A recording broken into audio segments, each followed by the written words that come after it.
And thank you for joining us today. And thank you also to Nice TESOL for hosting this webinar.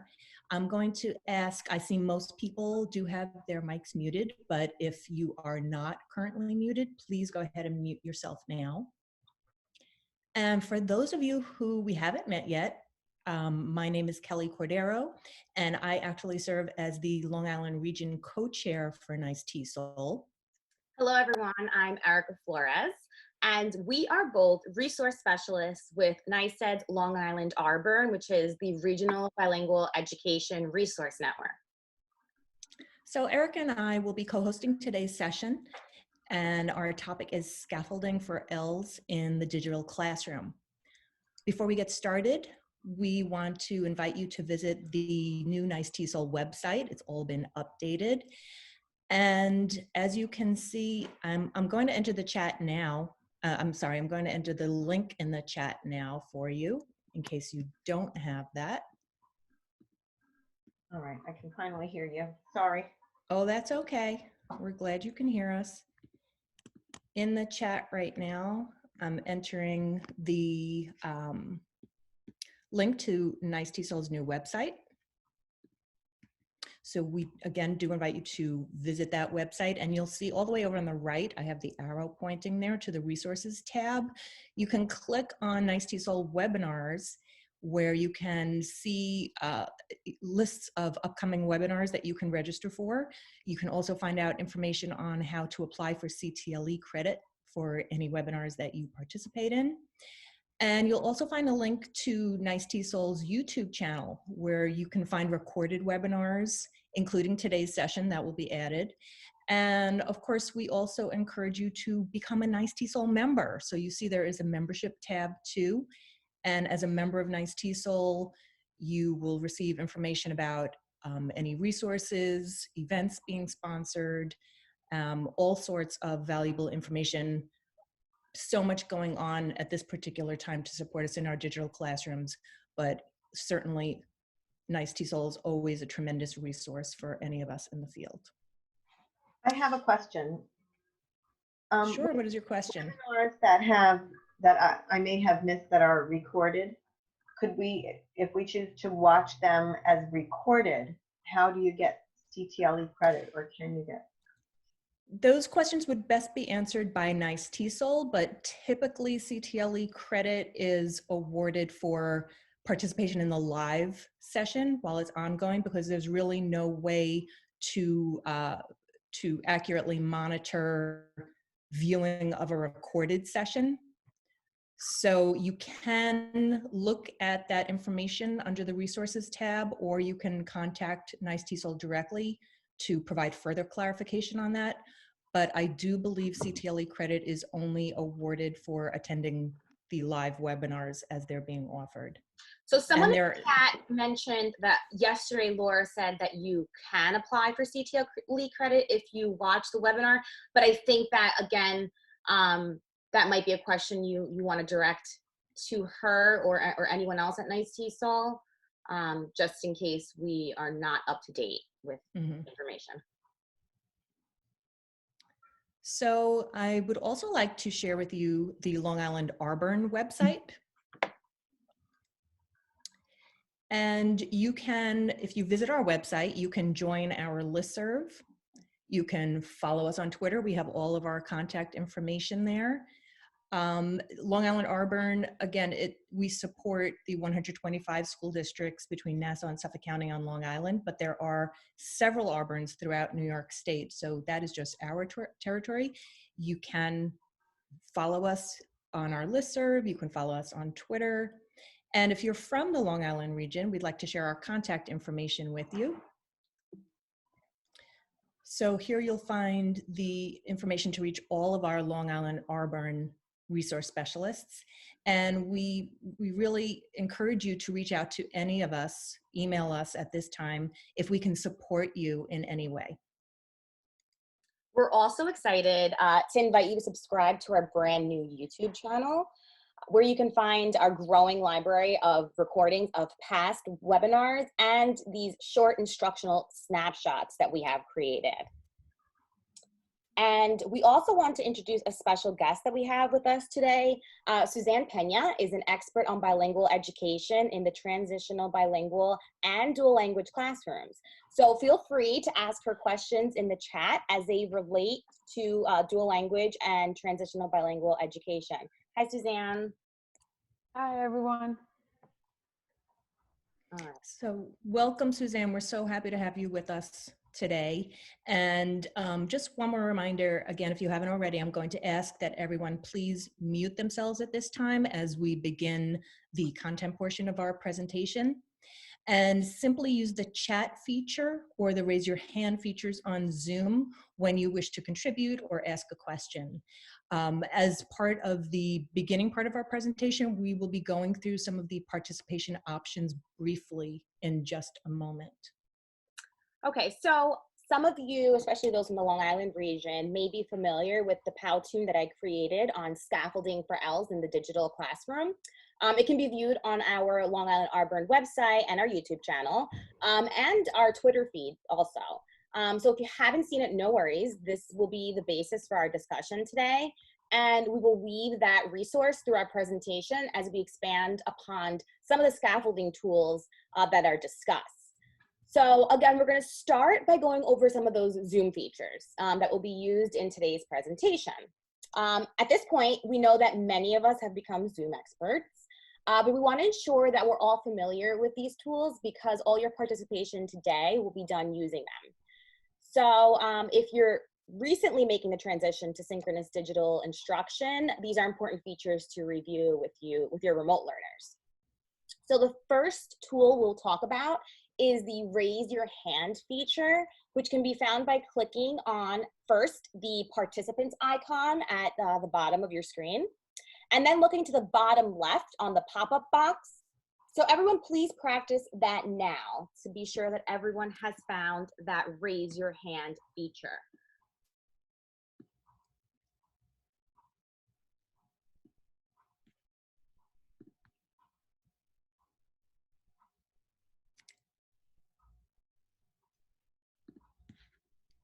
Okay, great. I see some hands are being raised.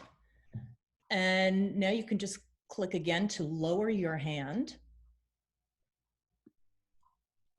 In that same participants menu where you found the raise your hand feature, you can also find some responses such as yes, no, thumbs up, thumbs down, clap, etc., all different sort of response options. So can everybody please just try that out now? Give us a thumbs up if you can see that.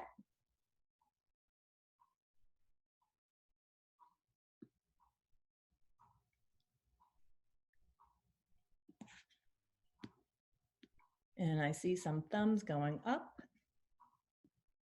Great.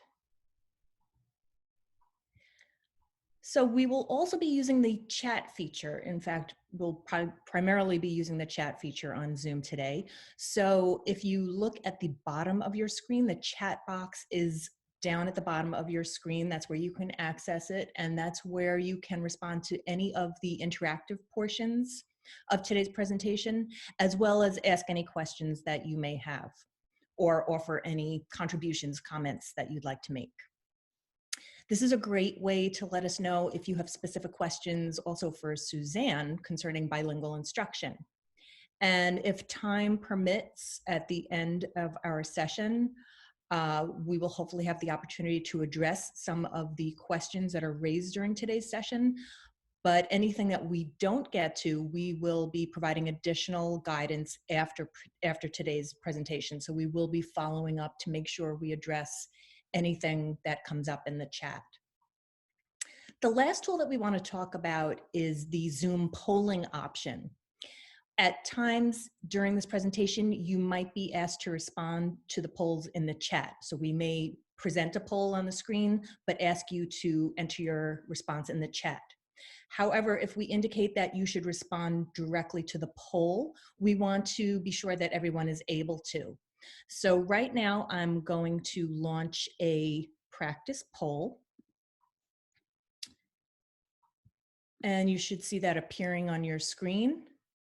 And the question is, have you ever used the polling feature in Zoom. As you can see, this is a multiple choice. The first choice is yes, I'm a polling pro. And your second choice is nope, you have not used the polling pro.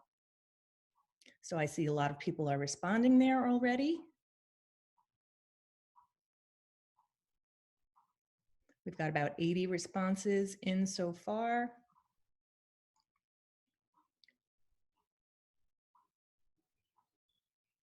Okay, almost everybody has responded in the poll. So I'm ending the poll now. I'm just going to show you, I'm going to share with you the results of this poll. So as you can see, 20% of our participants today said, yes, I am a polling pro, while 80% said that they have never used the polling feature before. But the good news is we all successfully just practice using the polling feature. So again, we will indicate when we want you to respond using the poll feature, and we'll also indicate when you should enter a response in the chat feature. Okay, so all of these features are also available on the app version for your smartphone or tablet. So at this time, I want to welcome everyone to sign into the chat using your first and last name, district, and position so we can confirm attendance. And we are going to get started. So for those of you who are not familiar with Powtoons, it is a free video maker website. And you can create animated presentations. So we're going to be viewing that Powtoon through Edpuzzle, which is yet another free resource in which you can embed questions, discussion points, and even voiceovers to scaffold or assess the students as they view the video. So this creates the opportunity for structured engagement during a shared or independent viewing. Another great feature of Edpuzzle is the ability to use closed captioning, which you may choose to activate for those students who perhaps would benefit from the text being visible while they're viewing a video. Edpuzzle also allows you to just crop your videos so you can focus on a specific segment that is most meaningful to instruction. And this allows you to be really intentional with your selection and not overwhelm students with a very lengthy video. Okay, so again, we're going to watch the Powtoon using Edpuzzle. Please keep in mind that you're seeing it from a teacher account, which will differ slightly from how students see it. This first segment focuses on adapting classroom routines for remote learning.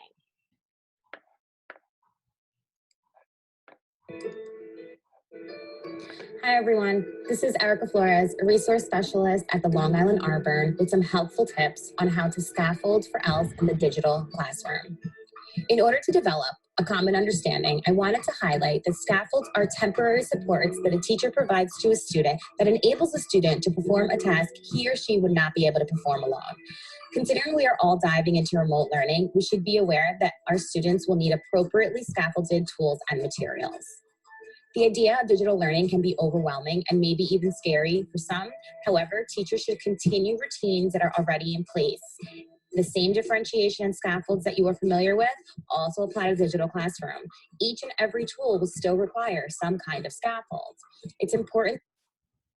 Okay, this is our first embedded open-ended question that you see popped up on the screen, but it will also pop up on your screen using the polling feature in just a second.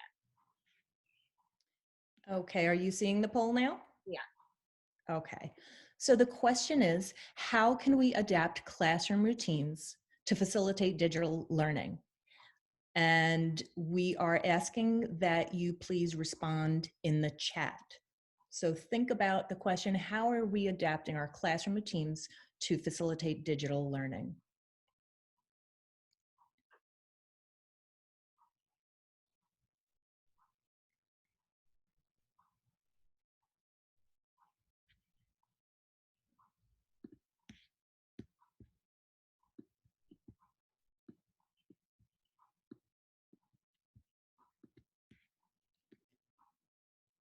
Okay, so again, you may have noticed that while we sent out the poll, we didn't have you respond using the poll feature because the question was open-ended.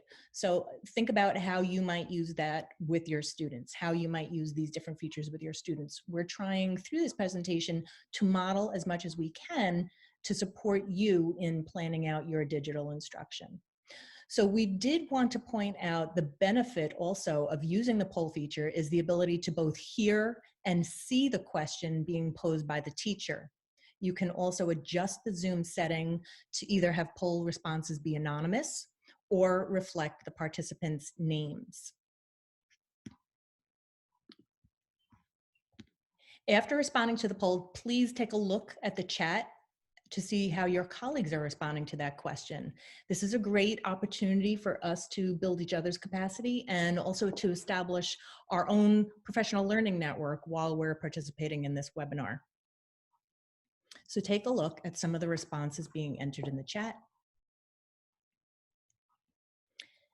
And as we mentioned earlier, we will try to field any questions that are coming through during the presentation, but anything that we don't get to simply because of the size of the group, we will be following up with after today's presentation. And if time allows, at the end of our presentation, we will open up the floor for a Q&A session. So let's just take a quick look at some of the responses in the chat. Erica, is there anything in particular that you would like to highlight from the responses? So one response here, establishing routines already used in the classroom. I think that's important to continue to build on what the students are comfortable with. I see some teachers are saying flexibility in live instruction. I think that's also very important to be flexible with our students during this time.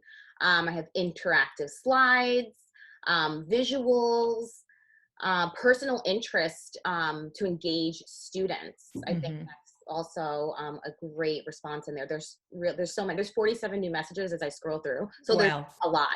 So I encourage everyone to, you know, if they can take a second to look through them, maybe you'll get some new ideas as well. Great. Suzanne, is there anything that you would like to comment on the considerations for the bilingual digital classroom? Yes.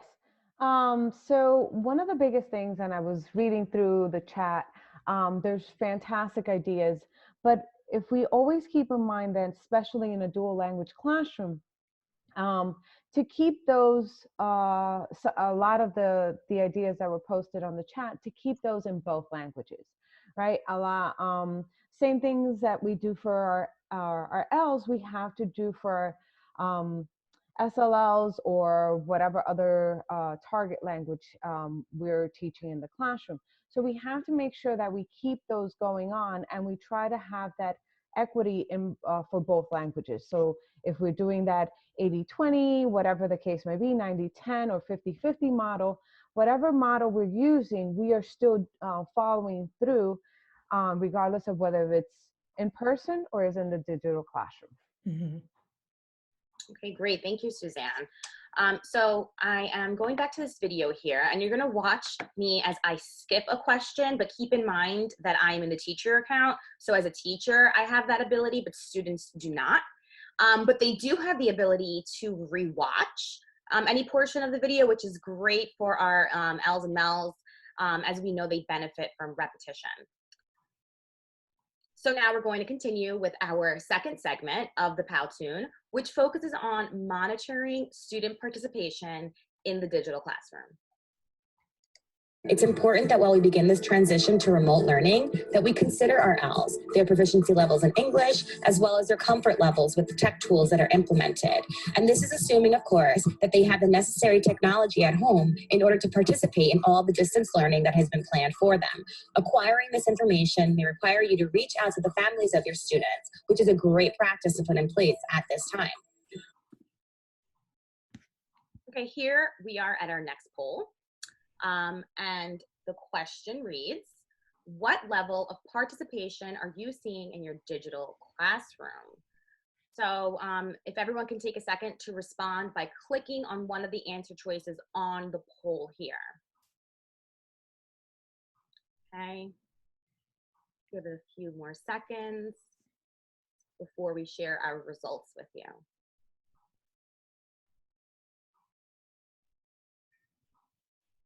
Okay, I see we've got 65, 66 responses, so I'll just give it another moment for more people to respond.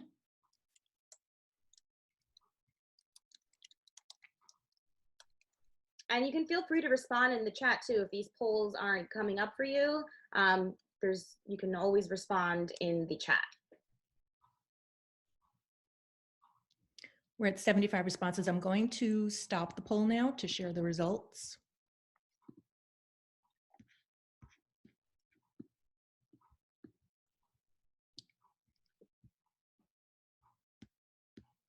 Erica, are the results visible?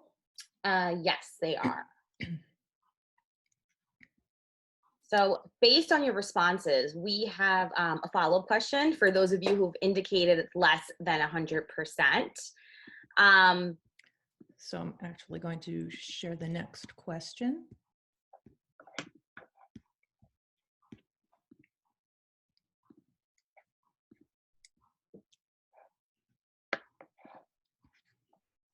And the question is, have you reached out to your students who have not engaged in the digital classroom?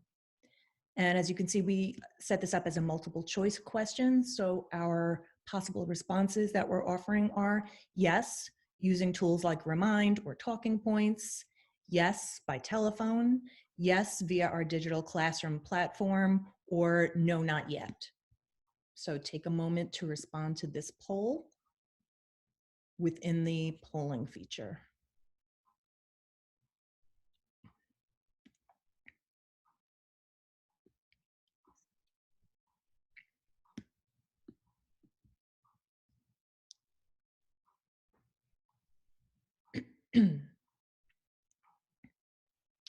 Okay, I'm going to share the results of the poll.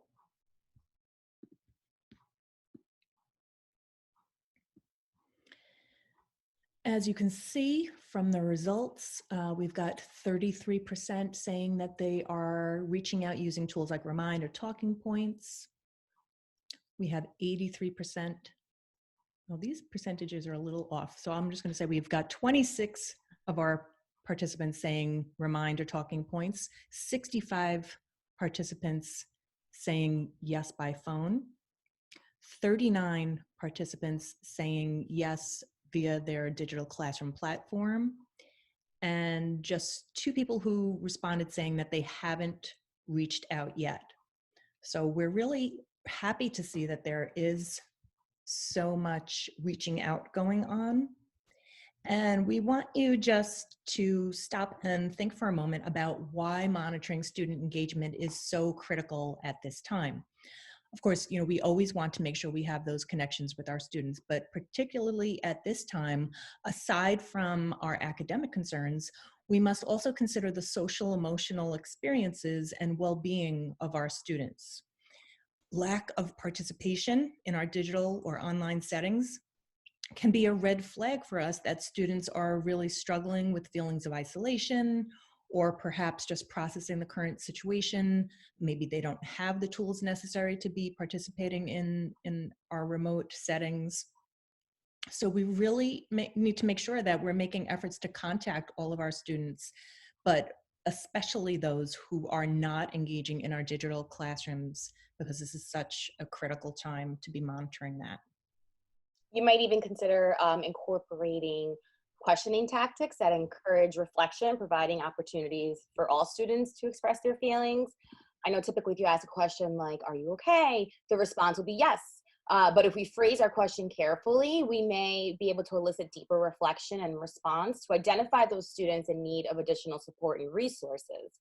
So I know, for example, with younger children, you might ask them to select an image that represents how they're feeling. And older students can be asked to describe an experience or their experience at home. I found that with secondary students, they're willing to share how they feel and just need only be asked. So Suzanne, what are your thoughts about communication during this time? Well, actually, this is a great opportunity to really build that social cultural competence, especially in a bilingual or dual language classroom. It's actually one of the pillars of dual language education. So because you're bringing in the students' lives, their experiences, what is going on in their homes, and you're making those connections with what they're learning. So these are great opportunities for you to create activities that actually not only have that cross content component, but also brings in the students' experiences into the academic setting.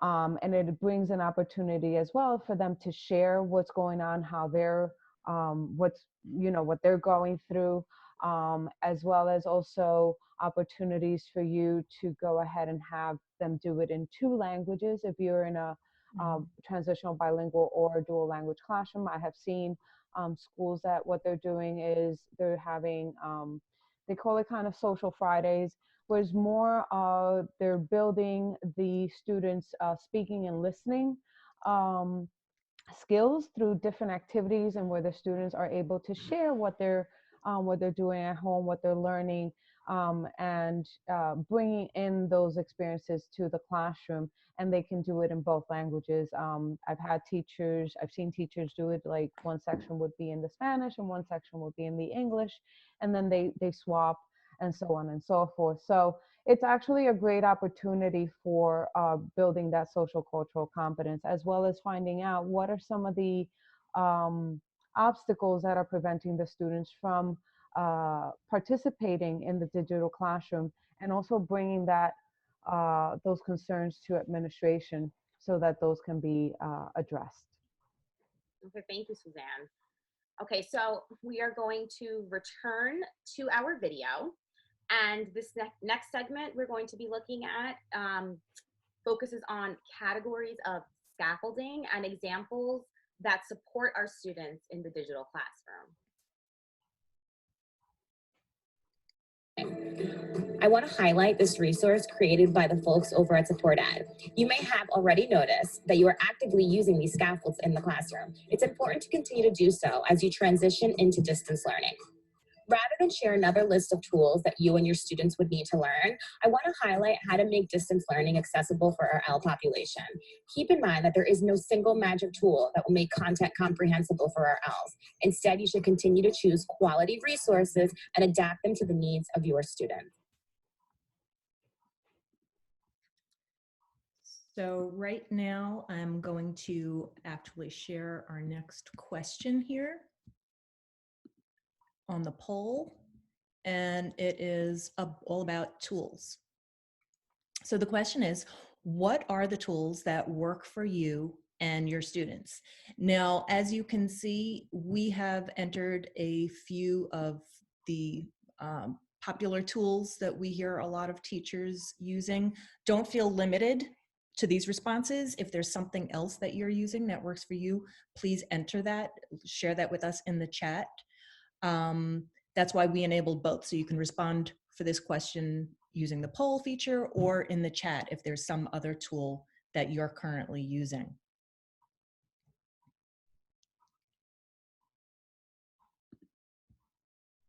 Now, by looking at the chat earlier, I noticed that some teachers were clicking on multiple choices because they're using more than one tool or one means of getting in touch with our students and their families. So that might be the case here as well, right? Mm-hmm. Absolutely. And I'm just going to, seems like the poll responses are slowing down, so I'm going to share those results with you. So we've got a lot of people using Google Classroom. We've got some folks using Flipgrid, Newsela or Newsela, however you choose to say it, Nearpod, and then a lot in that other category. So I see a lot of people are sharing, as Eric said in the chat, those other tools that are working for them. And you may also notice that I just shared in the chat that scaffolding resource from Support Ed. So that is Diane Stayer-Fenner and her group at Support Ed that developed that scaffolding categories chart. And you can find the link to that resource in the chat.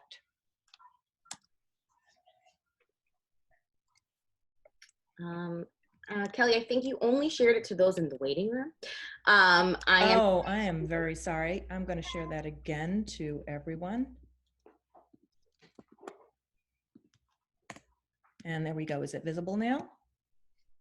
Yes, it is. Okay, great. So now everyone should have the link to that document, that resource that is kind of small on your screen here.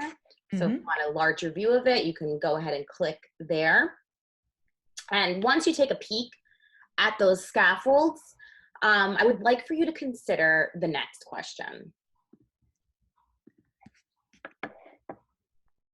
So here comes another poll.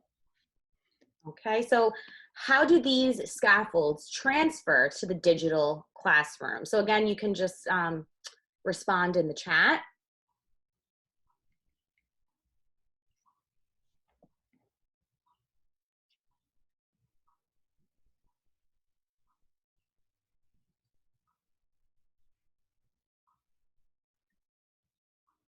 So while you're thinking or typing, I just want to remind everyone that this is probably not the best time to introduce new tools. You want to continue to use the tools that you and your students are familiar with, if at all possible. And if this is, and to be very intentional with your selections so that you don't overwhelm yourself or your students with too many tools or tools that are too complex to master outside of the traditional classroom. Kelley, are there any highlights from the chat? I'm seeing a lot of text read aloud, self-assessment tools using visuals, providing books that they can listen to, thinking maps. Thinking maps are always a great way for students to really express their understanding and demonstrate their learning. Google Translate links, recorded videos to provide modeling for students, which is so important. And also I see a really great point about combining synchronous and asynchronous instruction. So, you know, asynchronous, maybe perhaps using screencasting or Powtoons, with also those synchronous instructional settings as well. Okay. All right, so we are going to return to the video for a segment on visuals. Visuals in the digital classroom extend beyond images or videos to support the language on your slides or handouts. Remember that our students are learning language through nonverbal cues as well. So utilize opportunities to engage with students through synchronous and asynchronous videos. So just as we were just talking about, and we want to also just at this time point out some reminders as we think about the considerations for remote learning.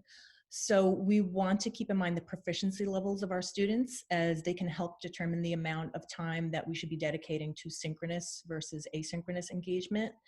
Of course, our lower proficiency students may benefit from more synchronous time together, where we can provide that additional support and engagement. And perhaps our higher proficiency students may be able to work more independently for greater amounts of time. So that asynchronous learning might be a better fit for them. But we should still all be touching base with our students at some point in a synchronous setting. But whether synchronous or asynchronous, an important reminder is to be visible. So whenever possible, consider showing your face, even when instruction is in an asynchronous format, because our facial expressions, our social cues, our body language provide a higher level of comprehensible input for our students. So try to be visible in whatever format you're using. Another consideration is wait time. So we all know how critical extended wait time is during our traditional classroom discussions, but it is really just as important in our digital classrooms, especially if our students are now adding the challenge of navigating a new tool or really just this new learning environment. We need to provide that additional time for them to be processing and participating, engaging in the learning. We know that Zoom has become a go-to resource for many of us during this time, because it's really a way for us to conduct all of our daily interactions. For many of us and our students, it is a new tool. It's something that we're all learning together, but we're relying on this heavily to facilitate our distance learning. To this end, we wanted to share an additional resource with you that we have also shared on Twitter. And these are student-friendly directions which come in English, Spanish, French, Polish, and German for using Zoom. So I am going to enter this resource in the chat right now.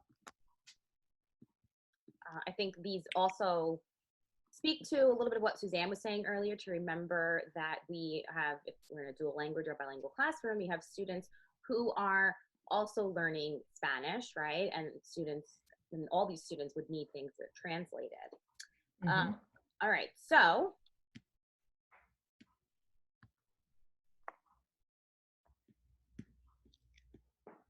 we are going to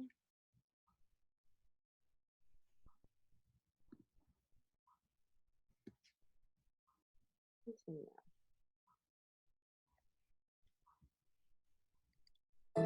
You may also consider using screenshots with arrows indicating where to click. Videos modeling an activity, or even a screencast. Technology at home may be very different than at school, requiring additional explicit directions and considerations. Writing frames should be provided to students in order to participate in all activities. These frames should be teacher-generated and relevant to the current task. Providing samples allows for students to mimic sophisticated language and better understand expectations. Okay, so let's learn from each other, which I think we've been doing a lot this whole time because the chat is really live. But feel free to share your own successes or challenges with language frames and how they transcend into oral language. The role of environmental text is just as critical in our digital classroom as in the traditional classroom. So perhaps even more so, seeing as we're not there to provide that support.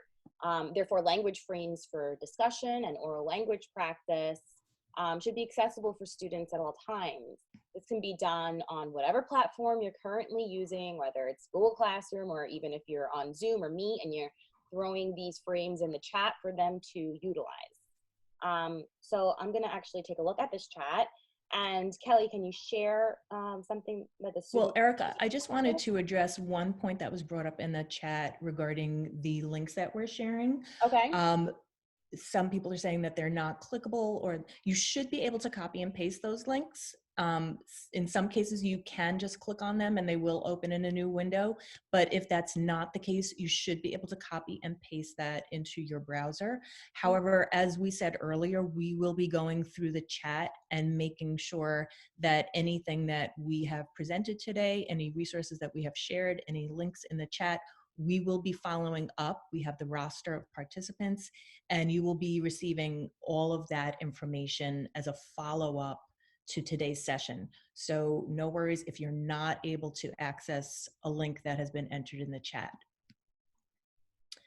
I'm just looking at other responses here. Well, we had a few about that. I see sentence starters and paragraph frames, as we had talked about earlier, using language frames.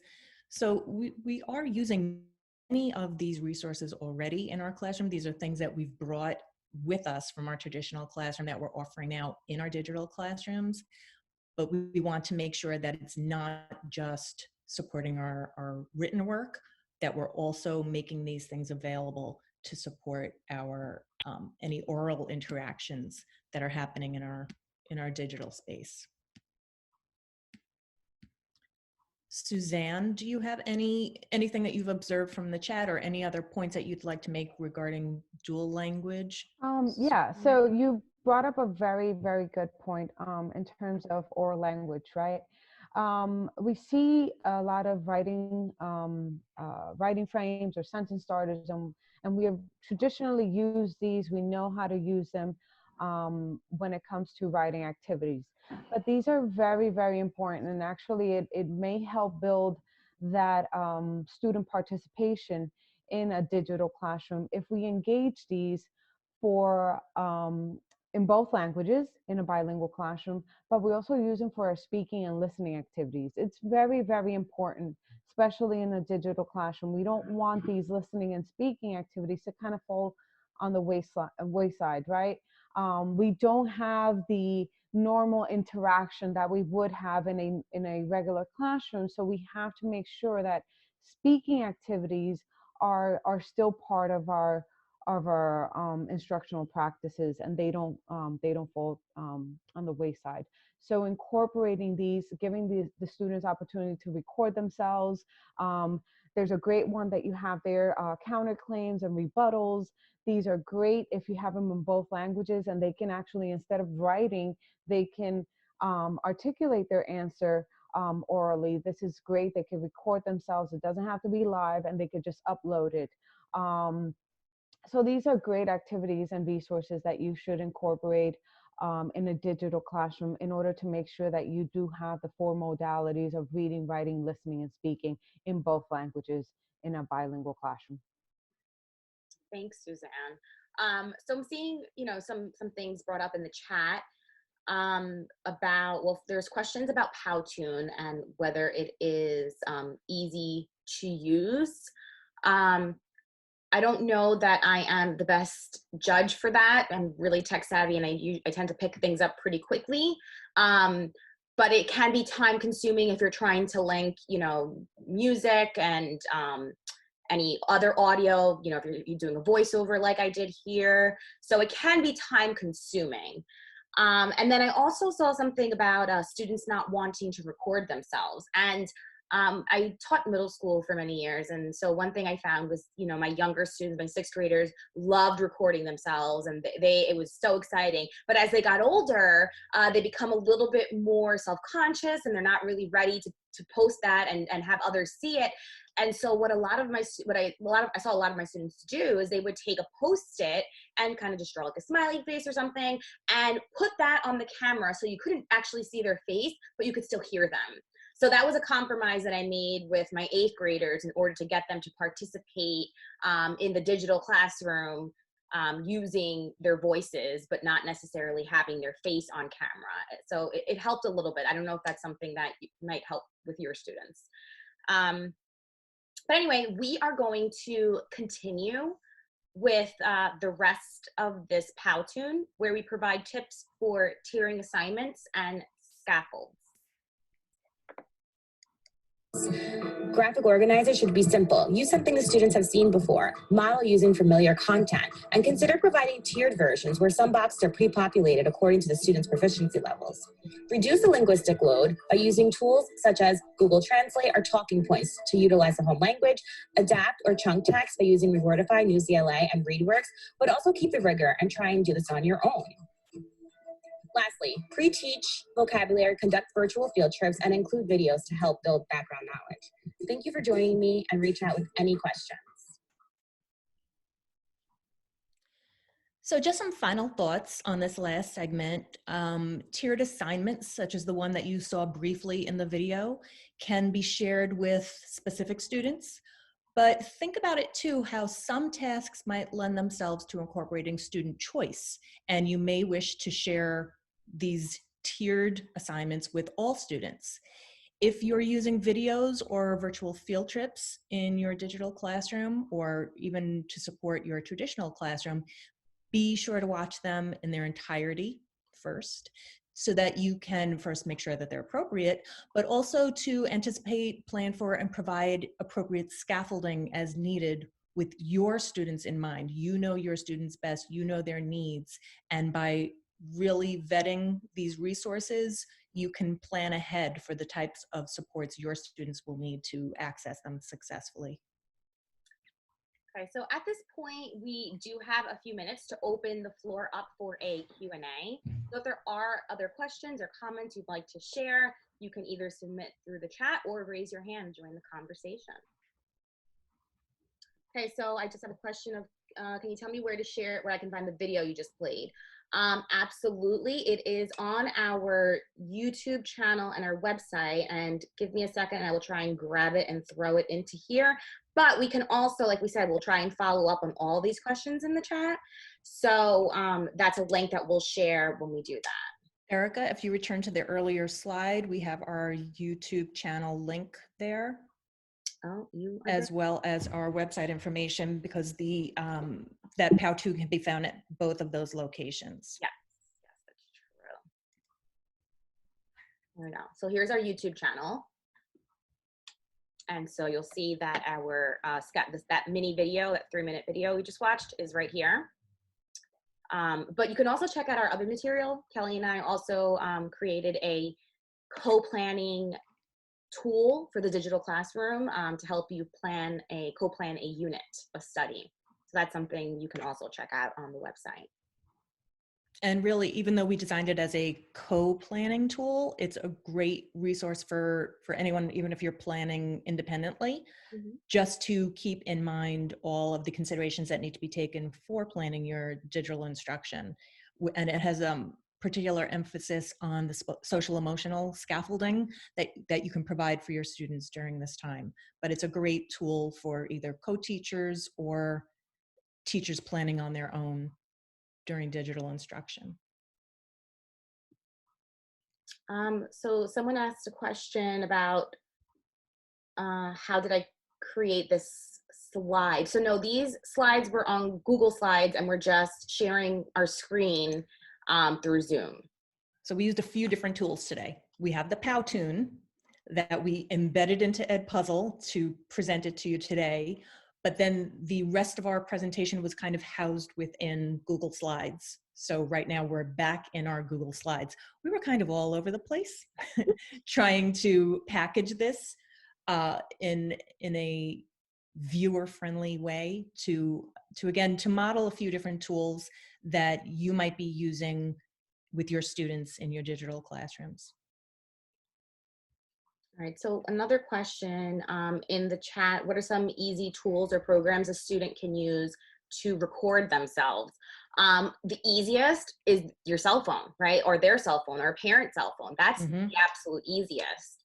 Absolutely. So, you know, I work with a district that many of the students do not have the technology they need to fully participate in a digital classroom the way, you know, one teacher might want to plan it. And so I've been trying to help teachers really try and bring it back down to basics and make it very simple, you know, which is mainly through text message with parents in order to get the students to participate. And, you know, one activity involves students going around their home, taking pictures of certain things that represent, you know, whatever shape it is that they were learning, things of that nature, because sometimes that's probably the only thing they might have. So easiest, I would say that. We have a response from, another participant is offering Flipgrid as a great response. Hi, Lizette. I know with younger learners, a lot of our teachers are reporting that they're having great success with Seesaw, but there are certainly a lot of ways that you can cater to the specific needs and abilities, the skill level of your students, and even try to find low-tech ways for them to participate. Some of these suggestions that Erica made earlier certainly lend themselves to really trying to engage all of our learners. And we also had some comments just about the Zoom features. Again, we wanted to make sure that even though many of us have found ourselves on Zoom over these past few weeks, there are a lot of features that you can use, whether just for Zoom meetings with your colleagues or for using it during instruction with your students.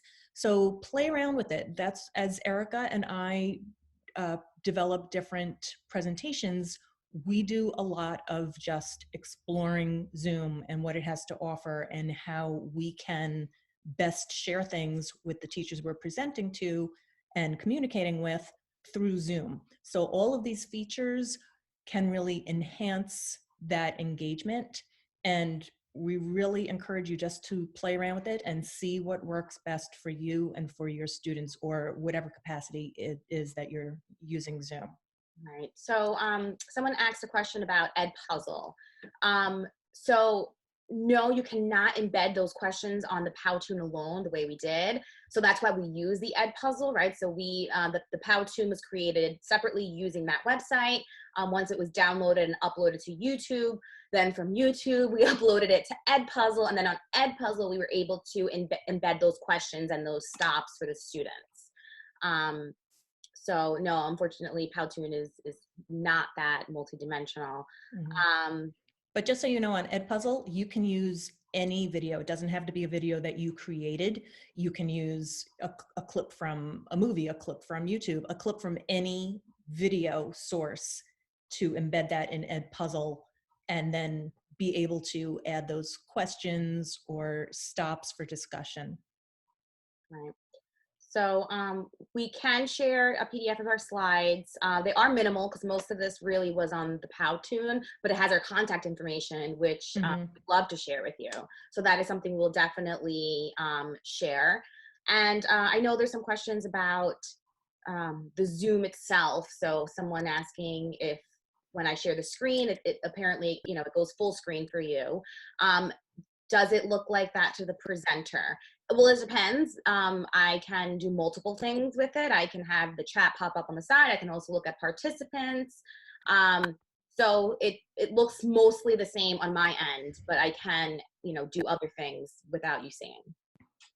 Stella made a great point to just going back to cell phone use, that you can use your smartphone as a document camera with Zoom, which again, you know, many of us have that as a resource in our classrooms, that document camera, and there are other names for it in Elma. I know people call it different things, but absolutely now while we're in these digital settings, you can use your smartphone as a document camera to be sharing things with your students in that way. So there are many ways that we can get creative and innovative with the tools that we have, that we're comfortable using, that our students have accessible to them, to enhance this digital, this time of remote learning.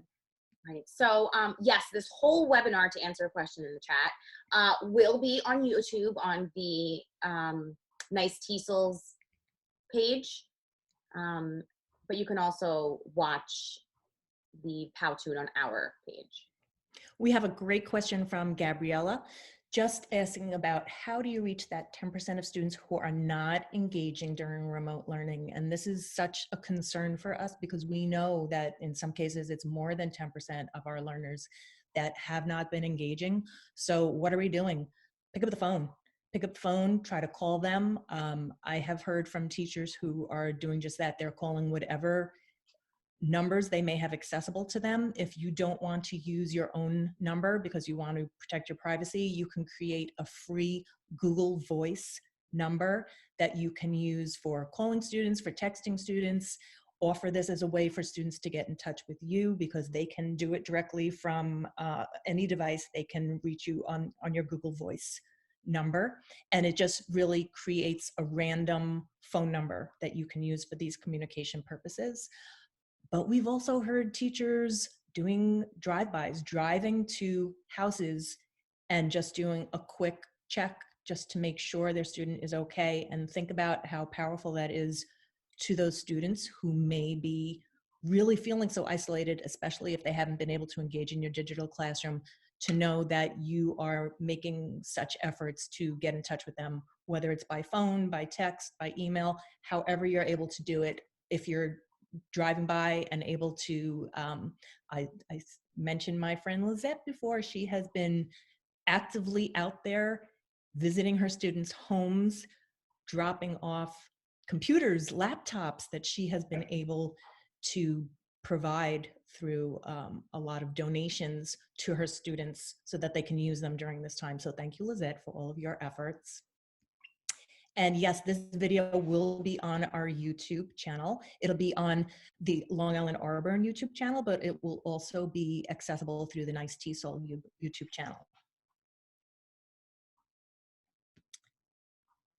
We have other questions just about setting up Zoom. So I see the poll option. That is something that is available as you are developing your Zoom meeting or webinar. You have the option to set up polls. Erica, can you speak specifically about where that function is found? I don't recall exactly where that's found. Yeah. So the polling feature needs to be set up when you're initially setting up the meeting. So that happens on the actual Zoom site. So it's not when the meeting is already in action. I don't believe that you can set up the polls at that point. So Kelley and I had them preset in the meeting when we were on the actual Zoom website, if that makes sense. And then once we are in the meeting, we simply click on the polling button, which is at the bottom only for hosts. and we can send it out that way. So I see a few people are saying that because of restrictions in their districts and ed law, they are not allowed to use Zoom with their students. So there are other ways. I'm not sure if there is something that has been vetted that is allowable by your district, but there are other ways if you cannot use Zoom. We do have teachers using other platforms. Even just Google Classroom has been a real go-to source for many people. If you can't use Zoom, I'm assuming maybe you also can't use things like GoToWebinar or Google Hangouts, or I'm not sure if it's just limited to Zoom, your restrictions, but there are other options to explore. And if you can't use any similar format, you really just need to get creative in how you are reaching out. If you're not able to do synchronous learning through a platform like Zoom, just find other ways of reaching out to your students and supporting them. I'm seeing Google Meet is a safer option, so that may be something you can ask your district about if that is an option you're able to use with your students. Microsoft Teams for districts that use that whole office suite. So, sometimes there are other options.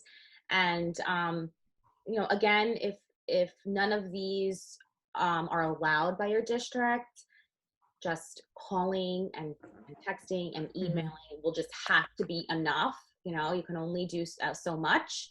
And, just be easy on yourselves. I know so many teachers are so overwhelmed and stressed with everything. And we were not ready for this yet, but we are all learning, and you can only do what you can do. And just remember too, you can always play with the settings. So you can have settings where students are not using their cameras, not using their full names, where they have where it's password protected to participate in a session. So they're again, as Erica said, we are all in this learning process together, but even Zoom is sending out updates on a regular basis just to enhance all of their safety features. So it's an ongoing conversation, and again, something that we're all learning together every day. I see there's a question about setting up the Google Voice. If you just go to Google and Google Voice, it will bring you to a page to establish a Google Voice account. So Google Voice is what you're looking for. And again, it will offer you a few random numbers that you can choose from. So I chose one that had a similar, it's not my exact area code, but it's in my vicinity. So it would be recognized as a Long Island region phone number. But I am now providing that to any teachers that I am in contact with, to anyone that I'm supporting in any way where I wouldn't normally be exchanging my personal phone number with them. Since I'm not in my office, I'm working remotely from home, they can now reach me. They have the option of reaching me on my Google Voice account. So Ruth, if that is something that you need more information on, I can certainly reach out to you to give you more guidance on that. But I am not as tech savvy as my friend Erica is, and I was able to do it. So pretty much anybody can do it then. So just Google Voice to find out more information about setting that up. And again, it's free. Kelley, if I can add, I have Yes. Google Voice for my business, so and especially since I needed, I'm in Florida, so I needed a Florida number. So I use it a lot, and it allows you also to text, and it sends you an email as well to your Gmail, letting you know whether or not you have received either a voicemail or a text message or whatnot. And the great thing, it does not affect your data plan. So that's also important. You could use it, as long as you have Wi-Fi, you could use it via Wi-Fi. And I've even used it internationally, as a matter of fact. And so as long as you have Wi-Fi, you could go ahead, connect to that and make a phone call or text or whatnot. And it doesn't affect your minutes or anything like that. So it's a great tool to have. And it works for both iPhones and Android, so it doesn't matter. You just had to download the application. And then there's another feature as well that I don't know if it may be useful depending on your district policies, but also there might be it's like FaceTime kind of deal as well. So, but it's a feature that allows you to work with either iPhone or Google. So it's also available for free. Great, thank you for adding that information, Suzanne. Erica, can you please go back to the slide with our email information, our contact information? Somebody was requesting that again. No, that's not it. There we go.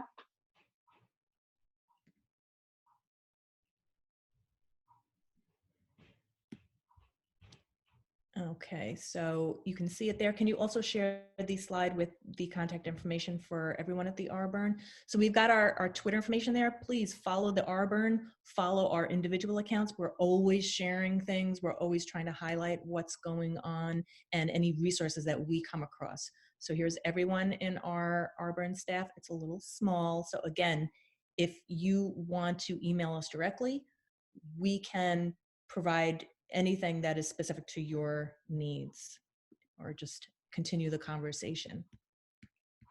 So I know a lot of you have to leave or have other meetings to attend. So I want to thank you for being here. Yes, we would like to thank Nice TESOL for hosting this webinar for the region. We thank Suzanne Pena for joining us from Florida.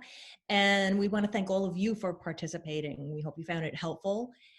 Again, we want to make sure that you please visit the Nice TESOL website, visit their YouTube channel for additional resources.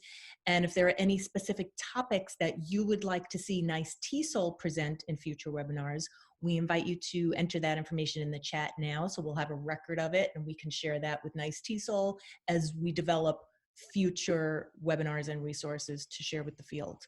Right. So again, the original Powtoon is available on the Long Island Arburn website and the YouTube channel, along with other Long Island Arburn instructional snapshots, recorded webinars, and resources. So Kelley and I will review all the comments and questions in the chat so we can follow up to provide as much support as possible. And remember to visit our website frequently for updates and follow us on Twitter. Yes, thank you all so much. Thank you for being with us today, and be safe and be well.